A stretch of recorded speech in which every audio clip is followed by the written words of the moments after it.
The Titanic foundered at 2:20 a.m. "My God, help and boat ahoy," were the cries mentioned by Colonel Gracie in his memoirs.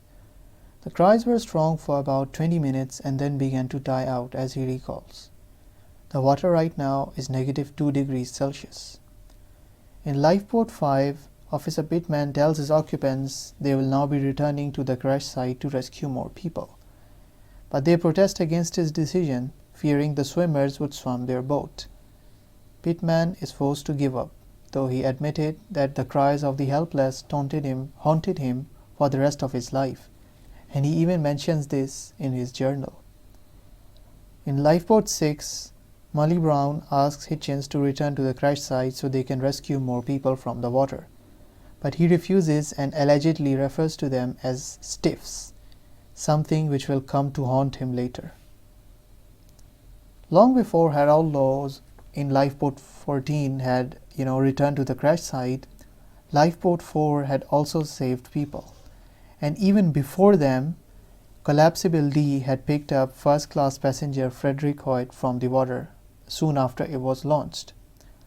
Lifeboat 4, under the command of Quartermaster Walter Perkis, is known to have saved people both before and after the Titanic foundered.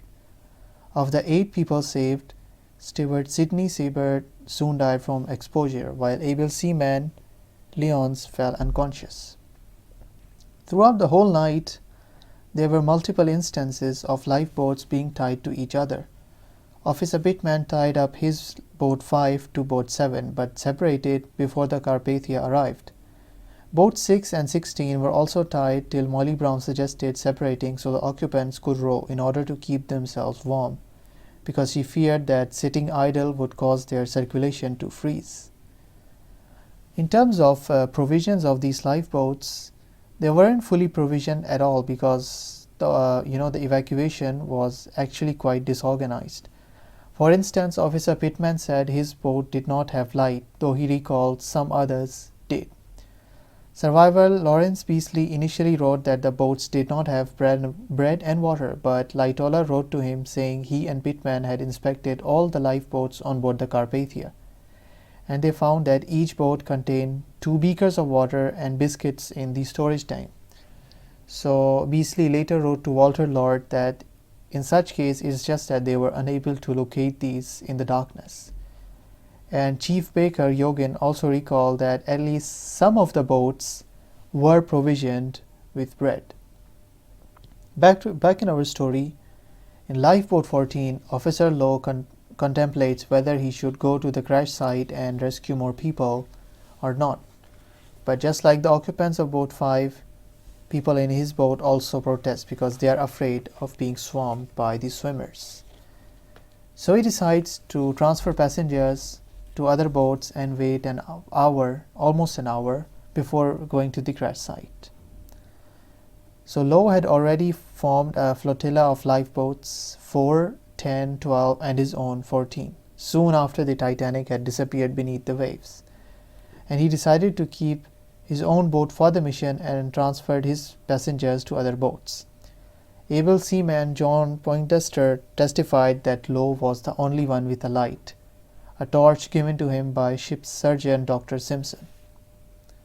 So Lowe assembles a crew of 8 to 9 men to row Lifeboat 14, and after transferring his passengers mostly to Lifeboat 10, the crew includes racket player Charles Williams, saloon steward George Crew, able seaman Frank Evans, and Joseph Scarrett and Edward Bully. So basically 3 able seamen.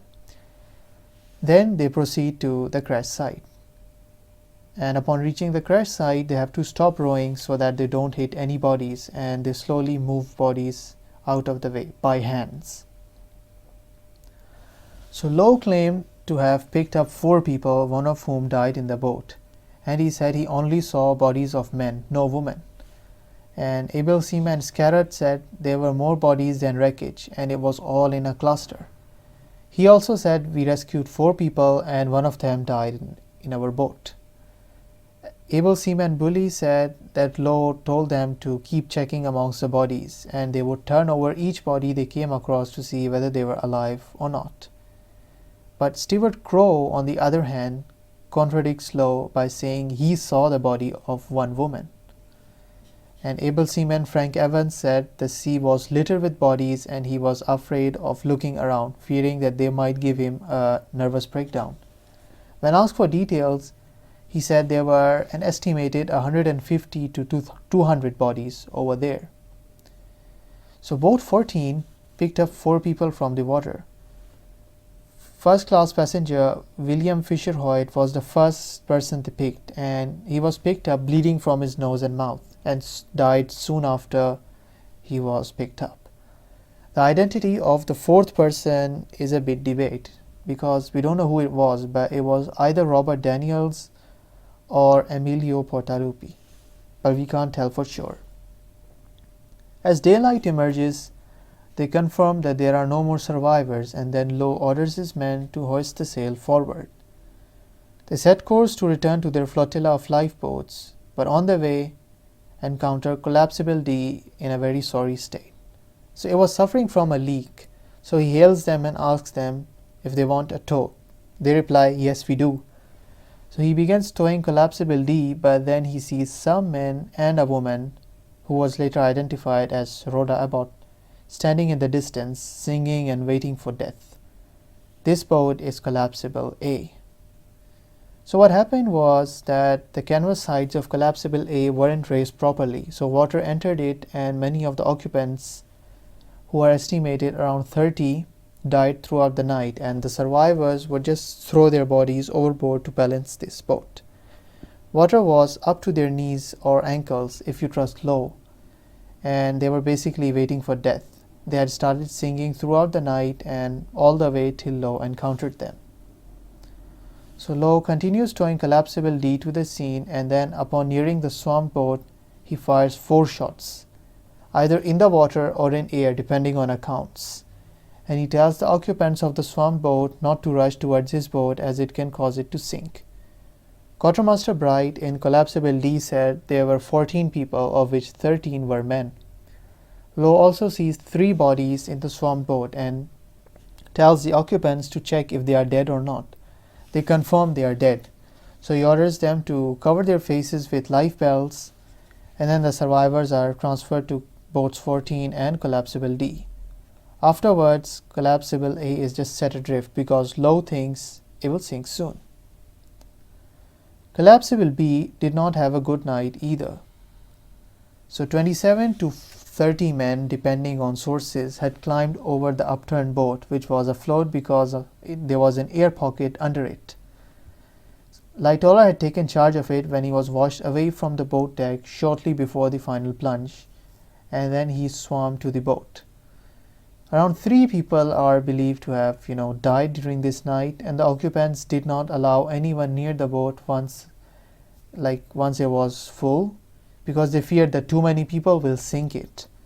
So they actually turned away many people, and a lot of them just said, okay, God bless you. And throughout the night, whenever somebody died, they would just let him go, let his body drift away, and that place would be given to somebody else. And that's how the chief baker survived. Around 4:30 a.m., Colonel Gracie sees some boats in the distance.